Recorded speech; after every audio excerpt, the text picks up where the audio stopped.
یہ جب خطبہ دیا جاتا ہے، اچھی اچھی باتیں سمجھائی جاتی ہیں، یہ جو وبا ہے، مطلب ہم لوگوں کا یہ ایک ایمان بھی ہے کہ کہیں خدا نہ خواستہ، بہت سے لوگ یہ بات کرتے ہیں جسے آپ نے کہا کہ توبہ استغفار بہت زیادہ کریں کہ کہیں خدا نہ خواستہ یہ نہ ہو کہ اللہ تعالیٰ ہم سے ناراض ہو. یہ کسی قسم کا آپ سمجھ لیں کہ امتحان ہو سکتا ہے ہمارے لیے. میں ذات تو نہیں کہوں گی، امتحان ضرور ہو سکتا ہے، باقی روشنی آپ ڈال سکتے ہیں، میرا اتنا علم نہیں اس بارے میں.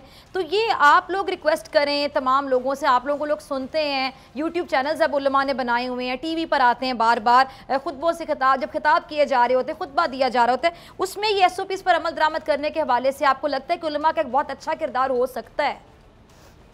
بالکل ہو سکتا ہے، اور جیسا کہ میں نے اپنی پچھلی گفتگو کے اندر ایک جملہ استعمال کیا تھا اور جان بوجھ کر کے استعمال کیا تھا کہ یاد رکھیں اس کو مذہب کا مسئلہ بنانا چاہیے. دیکھیں سرکار دو عالم صلی اللہ علیہ وسلم کے بارے میں واضح طور پر یہ حدیث موجود ہے کہ ایک جزام کا کوڑ کا مریض بیعت کرنے کے لیے آپ صلی اللہ علیہ وسلم کے سامنے آیا، اور جس وقت باقی سارے لوگ ہاتھ پر ہاتھ رکھ کر نبی صلی اللہ علیہ وسلم کے دست اقدس پر ہاتھ رکھ کر کے بیعت کر رہے، اس وقت کوڑ کے مریض کو آپ صلی اللہ علیہ وسلم نے ارشاد فرمایا کہ ارفرجع انا قد بایعناکا، ہم نے تم سے بیعت کر لی، زبانی بیعت ہو گئی اور یہ کافی ہو گئی، اب تم چلے جاؤ.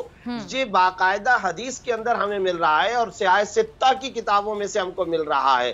تو میں یہ بات عرض کرنا چاہتا ہوں کہ یاد رکھیے علاج توکل کے خلاف نہیں ہے، احتیاطی تدابیر اختیار کرنا شریعت کے خلاف نہیں ہے، یہ خود قرآن و حدیث کا حکم ہے. تو جب قرآن و حدیث کا حکم بیان کر کے، شریعت کا تقاضا بیان کر کے، پھر دیکھیں یہ جو ویکسین ہوتی ہے، یہ جو علاج ہوتا ہے، یہ جو ٹیبلٹ ہم استعمال کرتے ہیں، یہ سب کچھ بھی تو اللہ کی قدرت ہوتی ہے، یہ سب کچھ بھی تو اللہ تعالیٰ کی طرف سے عطا کردہ ایک علم ہوتا ہے. اللہ تعالیٰ ہی اسباب اور تدابیر بندوں کو سجھاتا ہے. تو اس لیے ہمیں اس انداز کے اندر اس کو لینا ہوگا. پلس میں ایک بات اور ذکر کرنا چاہتا ہوں، دیکھیے علماء کی بات کا بڑا اثر لیا جاتا ہے. پہلی ویو کے اندر جو فرسٹ ویو آئی تھی، اس وقت علماء کرام نے جب باقاعدہ اس میں قائدانہ رول پلے کیا تو عوام الناس نے بھی اس کو مانا. لیکن یہاں پر صورتحال کیا ہے؟ آج اس دفعہ معاملہ یہ ہے کہ خطرناکی میں اضافہ ہو گیا اور عدم احتیاط میں بھی ساتھ ساتھ اضافہ ہو گیا. لوگ احتیاط نہیں کر رہے. تو صرف مساجد کا یا عبادات کا معاملہ نہیں، شاپنگ سینٹروں کا، مارکیٹوں کا، بازاروں کا. آج آ جائیے سروے کرنے، آپ بول ٹی وی کے ذریعے سے ذرا چینل پر آپ سروے کروا کر کے دیکھیے منڈیوں کی صورتحال کیا ہے، مارکیٹوں کی صورتحال کیا ہے. NA 249 کے اندر الیکشن ہو رہا ہے، ذرا بتائیے وہاں پر سیاسی جماعتوں کی صورتحال کیا ہے، کس طریقے سے ریلیاں، کس طریقے سے کارنر میٹنگ. پھر آپ آگے بڑھیے، ہمارے ہاں ایسی بے شمار کھارا در کی، کراچی کے اندرونی علاقوں کی کنجسٹڈ مارکیٹیں ہیں. پورے پاکستان کی میں بات کروں گا، چاہے وہ پنڈی ہو، چاہے وہ لاہور کی کنجسٹڈ آبادیاں ہوں، چاہے کراچی کی بہت ساری مضافاتی آبادیاں ہوں، بالکل بھی SOPs کا خیال نہیں رکھا جا رہا. یہ تو وزیر اعظم صاحب کا پچھلی ویو کے اندر آن ریکارڈ ہے بیان کہ مساجد اور مدارس سے، مساجد سے کرونا نہیں پھیلا. کرونا اگر پھیل رہا ہے جہاں بہت زیادہ، کیوں آپ کو معلوم ہے مسجد کے اندر تو صورتحال یہ کہ جو لوگ آ رہے ہیں ہم ان کو یہ بھی کہہ دیتے یہ احتیاطی تدابیر اختیار کرو. 5 منٹ کی جماعت ہے، 7 منٹ کی، پاک صاف ہو کر کے لوگ آتے ہیں، تازہ تازہ وضو کر کے لوگ آ رہے ہوتے، ہاتھ منہ دھو کر کے آ رہے ہوتے. میں وہاں پر بھی بار بار کمپین کی صورت میں یہ کہہ رہا ہوں کہ احتیاطی تدابیر اختیار کرے.